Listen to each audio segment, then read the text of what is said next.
Alors la question, qu'est-ce que la recherche participative et que peut-elle m'apporter?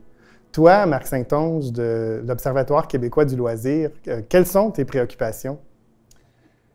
Moi, je travaille énormément sur le terrain avec différents acteurs et on est toujours très préoccupé à trouver des solutions, mais ce n'est pas toujours évident qu'on trouve toutes ces solutions. Parfois, on en trouve, puis ils ne satisfont pas. Parfois, ils sont à très court terme.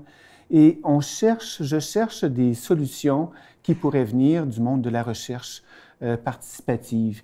Je te poserai la question, Philippe Archambault de l'Université McGill à Montréal. Comment ça pourrait m'aider? On pourrait travailler avec la recherche participative? Alors, la recherche participative, c'est un procédé où des intervenants sur le terrain comme toi et des chercheurs universitaires comme moi se mettent ensemble pour trouver des solutions à des enjeux concrets. Notre but, c'est vraiment de répondre à une de tes priorités par une approche scientifique, donc systématique.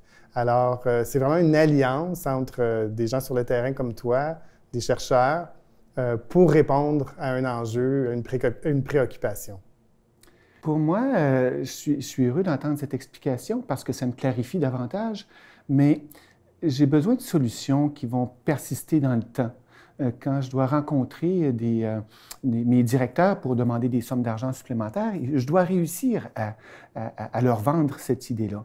Et je cherche toujours ces solutions et je cherche toujours ces mécanismes qui vont me permettre d'améliorer. Ce que je faisais il y a 5 ans ou 10 ans, c'est impossible de le faire encore aujourd'hui. Je dois absolument trouver de nouvelles solutions. Comment ça pourrait être? La recherche elle-même pourrait être aidante. Okay.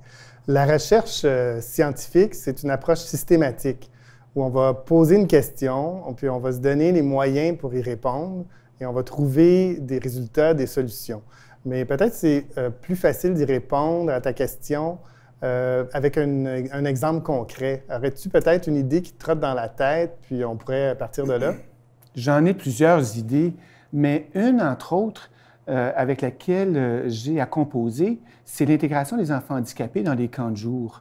De nombreuses municipalités nous interpellent, de nombreux acteurs sur le terrain ont un grand vouloir, mais ce n'est pas toujours évident d'intégrer les enfants.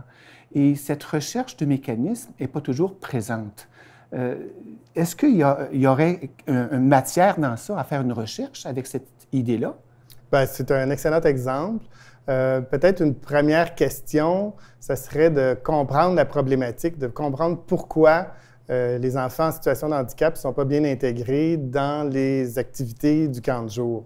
Alors, on pourrait, par exemple, faire des entrevues avec les moniteurs, avec les gestionnaires du centre de jour, avec les parents, même avec les enfants. On pourrait, pour avoir un peu leurs idées de ce qui est à améliorer, on pourrait aussi faire une recherche dans la littérature scientifique pour voir quel autre, parce que vous n'êtes pas les seuls à avoir eu cette problématique-là, donc essayer de voir quoi d'autre existe sur ce sujet-là. Puis, en mettant tout ça ensemble, là, les observations sur le terrain, les entrevues, ce qui existe déjà dans la littérature, on pourrait proposer là, des solutions concrètes qu'on pourrait ensuite appliquer sur votre terrain, donc dans la municipalité. Quand on travaille ensemble, ça va bien. Quand vous êtes présent, ça va bien. C'est quand les gens avec qui on travaille, qui ont de nombreuses connaissances, ils s'éloignent un peu de notre quotidien et on rencontre certaines problématiques. Jusqu'où on peut compter sur l'aide de la recherche participative et des chercheurs pour véritablement implanter des mécanismes, des solutions que vous trouvez? Mm-hmm. Bien, la recherche peut aussi servir à mettre en place les solutions, à vous accompagner dans ce processus-là. Donc, par exemple, une fois qu'on a identifié une solution ou des solutions pour les camps de jour, on pourrait la mettre en place, un projet pilote. Ensuite, on peut faire des observations sur le terrain pour voir comment les choses se passent. On peut, encore une fois, poser des questions, faire des entrevues avec les moniteurs, avec les parents, avec les enfants, voir qu'est-ce qui a fonctionné, qu'est-ce qui n'a pas bien fonctionné, qu'est-ce qu'on pourrait améliorer. Puis, avec tout ça, on peut faire des recommandations là, pour rendre la solution plus pérenne là, et l'améliorer.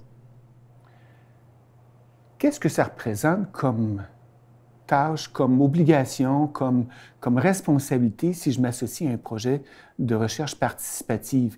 J'ai toujours mon quotidien à réaliser, j'ai toujours mes tâches qui me sont de plus en plus lourdes. Qu'est-ce que ça représente? C'est sûr que ça demande du temps, c'est un processus, ça demande du travail, c'est une approche systématique. La recherche, on va arriver souvent avec des assistants de recherche, des étudiants, donc on va faire une bonne partie du travail, mais c'est un travail d'équipe. Alors, il faut aussi que tu y mettes du tien ou que les propres ressources soient aussi disponibles. Mais on va s'ajuster, donc on va trouver un projet qui est réalisable là, selon les échéanciers, selon les ressources qui sont disponibles. Mais le point positif, c'est qu'après ça, on va arriver avec des solutions qui sont bien documentées et qui vont vous servir pour toutes sortes de choses, donc pour améliorer les services et autres. Si je comprends bien, Philippe, si je veux entrer dans la recherche participative, d'abord et avant tout, il faut bien connaître nos responsabilités, nos tâches, nos obligations réciproques et de bien savoir composer avec. C'est important pour qu'on puisse en arriver à se trouver certaines solutions qui sont pérennes et qui vont véritablement s'installer. Exactement.